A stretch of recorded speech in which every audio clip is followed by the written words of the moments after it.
सरकारी मंडी माध्यम चाषी और व्यवसायी मानक सीधा सड़क जोड़ा लक्ष्य जलेश्वर चलती शिप उपबजार प्रांगण में राज्य स्तरीय परिबा क्रेता विक्रेता सम्मेलन अनुष्ठित हो जाइछि। गुरुवार अपराह्न आयोजित सम्मेलन में डीआरसीएस सरोजिनी नायक सभापतित्व करथिले। मुख्य अतिथि भाव समवाय विभाग अतिरिक्त शासन सचिव तथा ओडिशा कृषि विपणन परिषद जेनेराल मैनेजर धरित्री मिश्र जोगदे मंडी में नीलाम प्रक्रिया द्वारा चाषी लाभवान होगा सहित दलाल मुक्त हो पारे।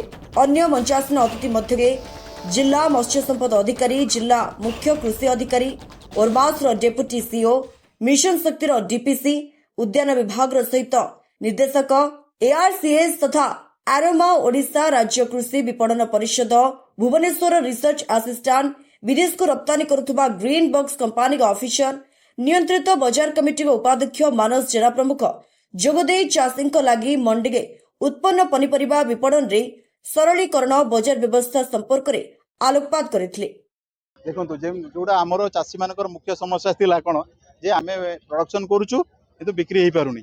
तो सेठू गुड़ाए कथा आसला जमती गोटे कथा आसला जे आमर क्वालिटी टिके आमे मेंटेन करंतु से माने एक्सपोर्ट करिवे। ग्रीन बॉक्स आछंती से जो आमर संस्था आछंती से माने एक्सपोर्ट करिवे कहले।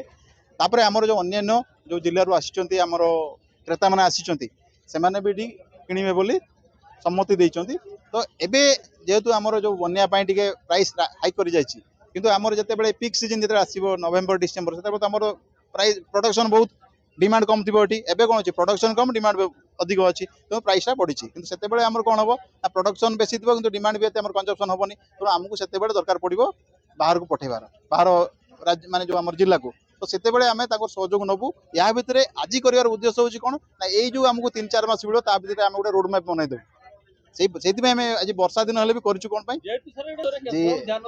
मैडम जोड़ा घोषणा कले जे यहाँ योजन अच्छी योजन अच्छी माने कैबिनेट को एप्रूव दि जाए। कैबिनेट जो आम गवर्नमेंट को बोधे आमर भेरी सुन एप्रूव एप्रूव हेले आपंकर जो योजना अच्छी योजना हेले हम से जो इन्फ्रास्ट्रक्चर गैप अच्छी आम जो मॉडल मंडी मैडम कहले कि ये अच्छी कौन अच्छी सब प्राय अच्छी केवल से जिनसा ना कोल्ड स्टोरेज जो कहते कोल्डिंग चेम्बर ना से गवर्नमेंट माने डिस्ट्रिक्ट एडमिनिस्ट्रेशन को कहबू सब अनुसार कहबू जे केमती एटा हेई परिबो व्यवस्था करिबू।